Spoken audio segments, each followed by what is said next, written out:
Inside the room today during the questioning of Gordon Sondland, the U.S. ambassador to the European Union. Congressman Mike McCaul is top Republican on the House Foreign Affairs Committee. Congressman, great to see you tonight. Thank you for coming you too, Martha. Back on the program. What can you share with us? Because what we heard so far with regard to that testimony was that Gordon Sondland expressed that he was disappointed that there was a construct to kind of go through the former mayor of New York, Rudy Giuliani, the current attorney for President Trump, and this other group of people, rather than go through the normal channels of the ambassador's office and the State Department.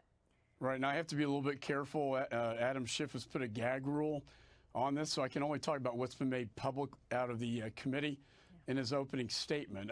He does refer to Giuliani operating it's sometimes in conjunction with the State Department, sometimes not.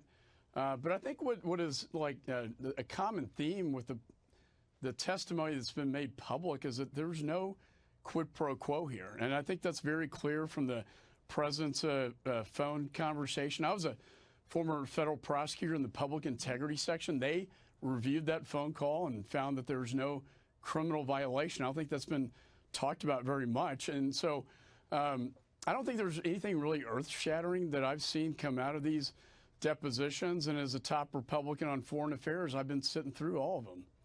All right, let me ask you a little bit about the Turkey and Syria situation, because obviously there are a lot of people in your party who do not like the way that this was handled.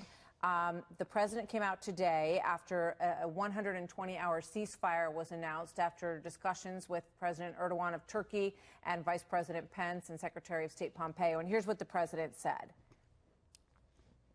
It's a great day for the United States. It's a great day for Turkey. Great day for the Kurds. It's really a great day for civilization. It's a great day for civilization. So I just want to thank everybody. How did you vote on that resolution? Were you in favor of the president's actions with regard to, backing out of that buffer zone? And do you agree with what he said there, Congressman McCaul? Well, I agree with what I just got a phone call from the vice president updating me on the ceasefire negotiations. I commend the vice president and Secretary Pompeo and the president for ending this bloodshed. I have my concerns about withdrawal from Syria, particularly as it pertains to protecting the homeland. I think when I was at the White House meeting yesterday that's been so publicized, and I think after the speaker left and we got down, Democrats stayed in the room. We had a very civil, very substantive conversation. My number one position was that, look, after we pulled out of Iraq, as you know, Martha, 10,000 troops and ISIS reared its ugly head and the caliphate was formed. I didn't want to see the same thing happen in Syria.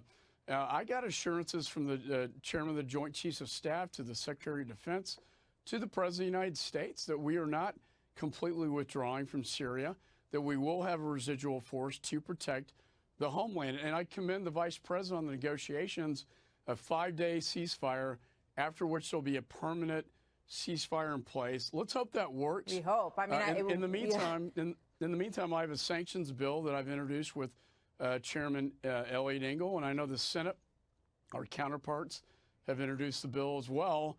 If it fails, our sanctions will go forward. Well, let me ask you this, because Vice President Pence referred to the YPG, which we used to call the SDF when we were working with them. Some people have noted that that is more sort of the Turkish language for this group. And the president said that he has a friend in President Erdogan and that he's a tough guy and he's glad that he, sort of saw the light on this agreement. Are you concerned about the way that we are talking about Erdogan right now? Do you trust him? Is he our ally? Would you agree with that?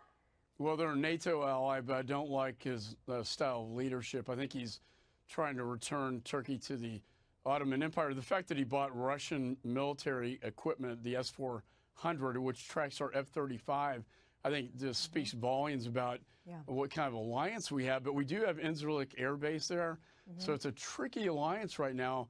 And I think we have to work with them to resolve this issue in Syria. Secretary Pompeo is traveling to Europe with our coalition partners to try to reach some sort of stabilization agreement in Syria. Very difficult, complex foreign policy issue. There's a lot of skepticism in our reporting at the Pentagon about whether or not the Kurds are going to go along with this deal. They've been forced out of their homes.